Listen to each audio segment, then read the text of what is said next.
قوموں کی زندگی میں اچھا برا وقت آتا ہے. اونچ نیچ ایک زندگی کا حصہ ہے اور قوموں کی زندگی کا بھی اونچ نیچ حصہ ہے. ایک آپ کو پیغام دینا چاہتا ہوں، اور میں ان پاکستانیوں کو بھی جو 7.5 لاکھ پاکستانی ملک چھوڑ کے چلے گئے ہیں ان پچھلے 7 مہینے میں، اور یہ جو ہماری انڈسٹری بند ہو رہی ہے اور ہمارے انڈسٹریلسٹ بھی باہر جا رہے ہیں ملک سے، میں ان سب کو کہنا چاہتا ہوں کہ دیکھیں، جب قوم میں مشکل وقت آتا ہے نا تو آپ چھوڑ کے باہر نہیں بھاگ جاتے، آپ کھڑے ہو کے مقابلہ کرتے ہیں اس کا، اور پھر مشکلیں حل ہو جاتی ہیں. ہمارے سے بہت برے حالات جرمنی اور جاپان کے تھے دوسری جنگ عظیم کے بعد. شہر سارے تباہ ہو گئے تھے. یہ سمجھیں کہ کوئی سوچ ہی نہیں سکتا تھا کہ ادھر سے کوئی کھڑا ہو سکتا ہے، لیکن وہ دونوں ملک چند سالوں کے اندر اپنے پیر پہ کھڑے ہو گئے. اور وہ کیوں کھڑے ہوئے؟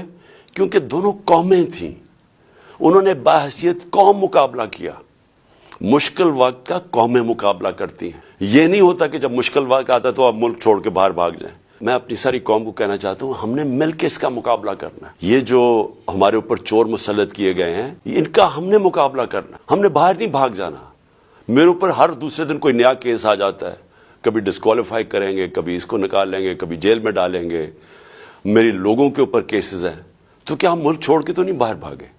میں تو یہیں کھڑے ہو کے اس کا مقابلہ کروں گا. جان کو خطرہ ہے لیکن میں یہیں مقابلہ کروں گا. ہم نے اس ملک کو نکالنا ہے اس سے، اور انشاءاللہ ہم نکالیں گے. جب ایک کرائسس آتا ہے تو وہ ایک موقع بھی مل جاتا ہے، ایک اپرچونٹی مل جاتی ہے کہ ہم اپنے آپ کو اپنی اصلاحات کریں، اپنے اداروں کو ٹھیک کریں. سب سے بڑی بات یہ کہ پاکستان میں قانون کی حکمرانی لے کے آئیں، اس ملک میں انصاف کا نظام قائم کریں. اور میں سمجھتا ہوں کہ جو یہ اگلے تباہی آ رہی ہے راستے میں، اس سے صرف نکلنے کا ایک کام ہے کہ قوم ساری کھڑی ہو جائے کہ ہم یہاں عدل اور انصاف چاہتے ہیں. ہم طاقتور کو قانون کے نیچے لینا چاہتے ہیں. جو اللہ نے قرآن میں کہا ہوا ہے کہ سب سے زیادہ ضرورت ایک ملک کے اندر اللہ کی زمین پہ انصاف قائم کرو. نبی صلی اللہ علیہ وسلم نے بھی کہا ہوا ہے کہ بڑی قومیں تباہ ہوئی جدھر طاقتور کے لیے چوری کرتا تھا تو اس کو نہیں پکڑتے تھے، کمزور کو پکڑتے تھے، وہ تباہ ہو جاتی تھی. حضرت ابو بکر جب خلیفہ بنے، حضرت عمر جب خلیفہ بنے، دونوں نے پہلی تقریروں میں کہا کہ ہم انصاف قائم کریں گے،